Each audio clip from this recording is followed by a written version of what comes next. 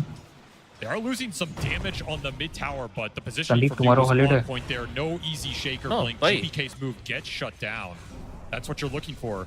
Why holiday, man? Little helm cleanup. I mean, this also is talking about the interactions. This slow your pick. You are in Heart attack आ गया है क्या? attack speed slow is brutal to fight into. The Sunray on the इस हमको ही बनाया है क्या ये dominator भाई? Yes. is really bad. हाँ लेट में तो एक क्रिप दिख रहा है उन लोग का ही। I saw a couple times Pure just didn't get to hit it. Cooldown 60 seconds का ही है. I He think likes to बहुत join these छोटा है. early fights. He likes to make his way हर जगह दिख into जाएगा. that 15 वो 25 इसका minute nerf period आएगा and have इस impact. I tournament just के don't know बाद. if he can do it this game in terms of the matchups unless BB can find those supports early on. And you even do if that, they can they end the game fast enough before the scale of Nigma starts getting out of control, right? It feels like they are squeezed on both sides. They have Pokemon this meta. mid-game सही timing actually. superbly. Zoo versus Zoo better. I have some faith in Pure's super late game launcher. Okay. This hero is terrifying late game. We see what Ghost can do with it. Collect कर रहा है ना monsters इतना And सारा. push him into the meteor. Gotta catch him all. 6 to 5, and the Yellow, pressure does disruptor. continue with a pick off on Do a you know the sword. names of Little bit of damage the on the tier 2. creeps? BB team trying really hard to keep control of these towers. I'm surprised There is Pure a has stayed on this tomato, part of the there is a map for this long, 'cause potato. This is where Nigma Nah, is just nah. putting all There the is a focus Bobo. and taking over this jungle. He's basically I on only the know front them line, but he on can't ever get this bottom wave Russian out. scientific There's a name. lot of space up top. Oh, that's Yes, He wants to take the fights actually right now, the but best can't find a way to do dictionary, it. you know, मतलब best namings वो वाला Still a pattern. dead even game. There is in terms of that experience. red hall bear who Red Hall Bear? So he's at least finding the levels, who but Ghost claps his hand and This troll has just been going ham with this does battle not. fury. He's 2 levels ahead. He's already level 12. that is If he gets defensive tomato. items up in this game, His and choto Black bhai Leon, who he's gonna brown be an color that is absolute potato. beast to fight. Potato. अच्छा. Trying to That slow centaur down who Hero's does a push. stomp See and Omar can stuns. get the deny here, combined with GH, That they is do get Bobo. it. Dead shot back, double hits from the supports, and a denied tower. Nice little gold injection. उसका जो He छोटा did a वाला good रहता है? job though, right? He had the top नहीं, lane, he got through Bobo it, का got छोटा the वाला kill को on कोई नहीं Ghost, उठाता है. took the 2 tier कोई 1s, नहीं just उठाता. opened up the map for Pure. Yeah, I और mean, वो it's the fact ट्राइसेराटॉप that he's तो even close ट्राइसेराटॉप to भी the है. Enigma cores. I mean, that says a lot Triceratops? about what he's managed to pull together after that rough laning phase. Ancient creep. But I will say, Hey, Nigma Galaxy तो अभी जो defended मरा. against the Oh, early shaker हाँ, power pretty ancient. well here. We have not seen अभी जो GPK मरा find इसके a पहले. substantial opening. अरे वो जो नया वाला है उसको Cleared क्या that बोलते हैं? stack, got the big kill, got the blink dagger up. जो bound Had करता one है? kill top, but that was it. Oh, Yep, okay, okay. The नहीं, smoke वो failed पता नहीं bottom. भाई. He's काला kind of just been काला सा farming up. bound He's कर. not getting what he wants out of this period when he's super strong. Overlord right हो गया सबका. In a way, it feels like अब भाई. these the pressure on all these towers makes it even harder, भाई मैं right? All these Pokemon lanes में are था. shoved in. How's your shaker ever going to be out on the क्या map है ये? finding the troll because he could be anywhere? at this कैसा point. Game है He's also ये? just not Zoo seeing gameplay. Ghost do it. Helm of the एक तो Overlord ये plus जो Invoker creepy Dom है, plus nobly Forge है. plus boards. कुछ तो बोलते हैं ना. Dead shot, Forge Spear, Fire Spirits. There's a Sandeep, lot I of Ghost shove in think this you game. didn't play when that Kind of hard for GPK creep to find was targets to jump first and initiate added. on. Hard to find glimpse Which one? targets right now. And the mid lane has been a big वही issue. BB team have had अभी जो लिया. struggles pushing this Oh. mid lane out. Okay.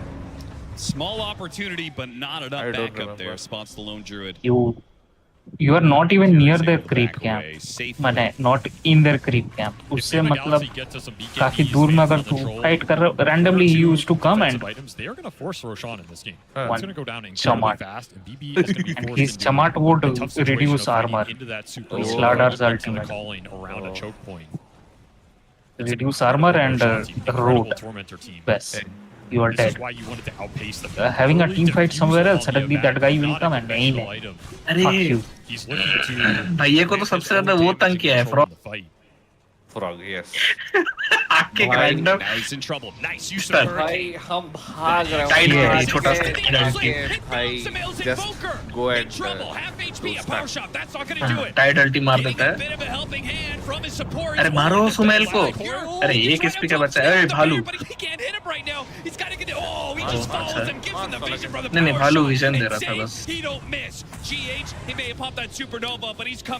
Good half. अरे भालू. अरे नहीं मार सकता. नहीं मार सकता. दूर दूर. Very fast.